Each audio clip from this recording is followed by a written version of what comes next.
All right, next day, back out in the garage, and as I said yesterday, we are going to start running the fuel line on Alyssa's car, and I wanted to show you guys what we do for our PTFE line. Switch you guys around here. So for this one, I'm going to be doing the return, just because we're still waiting on the fuel pump for the feed. Here's your dash 6 PTFE, here's your AN fitting, and going to happen here. Oh, I'm going to need both hands. I'm going to have to set you guys up on the stand. So first things first, you're going to obviously want to get this cut. I mean, right now it comes with kind of a spot that's already ready for you to put your fitting on, but we're going to pretend that that's not there. I'm going to tape up right around here, and we're going to show you how to cut that an easy way. All right, so you figure out where exactly you want to cut this stuff. So just pretend our line is right here. And what I do, I just take this blue painter's tape. I mean, you can use any kind of tape. Just wrap this a couple times around. This is just going to be so you don't make a mess with the burrs and everything. All right, just like that. All right, so you got tape on there. Over here. Put it in your vise. If you don't have a vise, get a vise.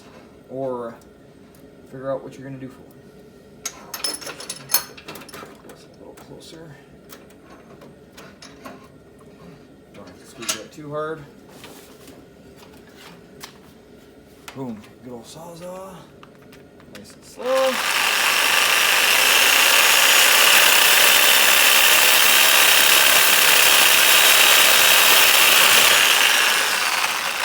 Okay.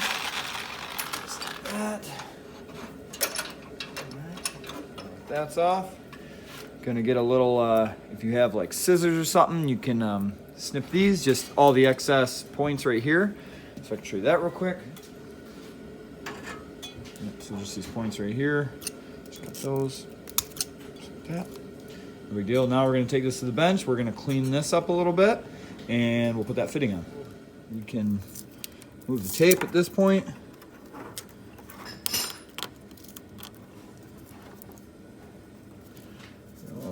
There. It's fighting me. The tape of all things is fighting me. Okay. So all this is open. And what I like to do is just take this and kind of clean this out a little bit because there might be some burrs. I'm going to take this apart. And what you're going to have here, you have these pieces. Set this down for later. But you're going to take this. You're gonna put over this end, right like that. Slide that on, okay? And then you're gonna take a little pick or a little flat screwdriver. You're gonna get in between the actual nylon part and the metal part. Just spread it open a little bit. Just around there. Hope you guys can see this. Okay, just like that. Then you're gonna take this little brass fitting type deal, and it's gonna go around. It's gonna go around the nylon piece, but in between the metal. So it's gonna look like that. Then what you can do, if you can, try to focus there. If you can, it's better to work on a bench like this. You can take anything flat, or you can turn it upside down and press it in like this, or just use anything flat to hammer it in. So see how it buttons up real nice there. Again, if you see some burrs, just do this number with a little screwdriver. So it's all nice and clean.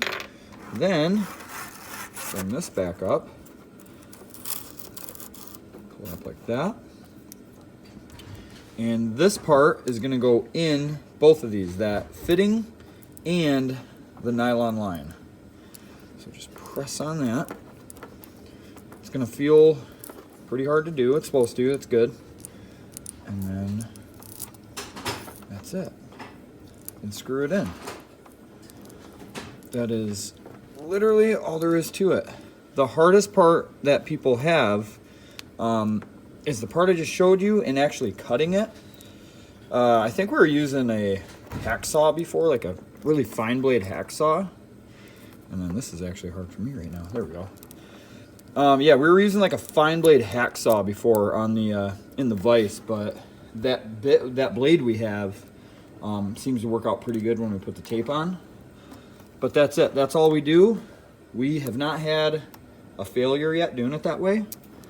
So yeah, if you guys are having trouble, just do it that way. Obviously, it's time consuming. It's not like, you know, rubber line or anything, so it's going to take a while no matter what. But it's pretty simple, right? Yeah, so that's that. This is actually going to go to our fuel regulator, and we're going to do that right now. All right, so I got 20 feet of this stuff, and how this is set up, it's going to be way easier for me to get underneath the car and feed it up the tunnel like this instead of trying to shove this back between the tunnel and the transmission. So I'm going to do that real quick. Fit that under, or fit it through. Oh yeah, just like that. And I've already got a dash 6 fitting in the regulator from the bottom. So we'll just tighten this. I'm tightening everything up by hand right now, just because I'm going to have to take this back off and cut to length. But that's it right there. I'll show you guys the room we got working with over here.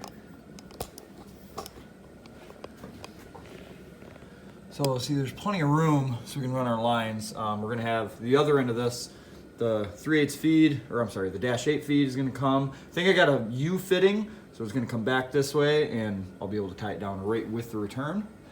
So for right now, what I'm going to do is I'm probably going to push the car forward a little bit, get it up in the air, and ooh, look at that zoom. Yeah, all right, so we'll get it on jack stands, we'll get up under there, and just route the return line and be done with it. All right, so we've got, where is it? There it is. We got our mark. So again, we're gonna just throw some tape on there, put it in the vise, and cut our length.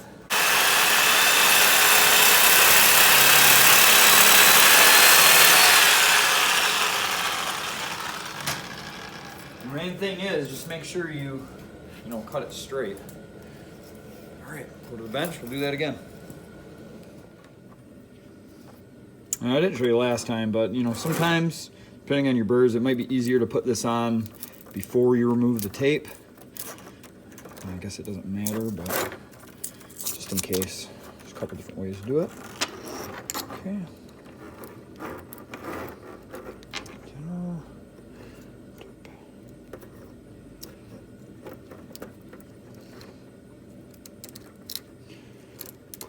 Burrs.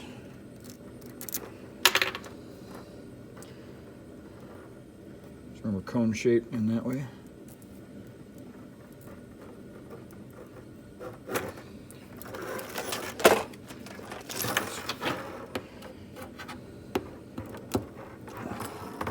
Okay. Get that flush up in there. Pin it out a little bit. Oops, sorry guys. Trying to focus this. It's so hard to do this. I'm trying to focus at the same time. I don't know if it's going to focus, but it's in there. It's right to the ridge. So then, once that's in, oops, bring our end back up here. Just like that.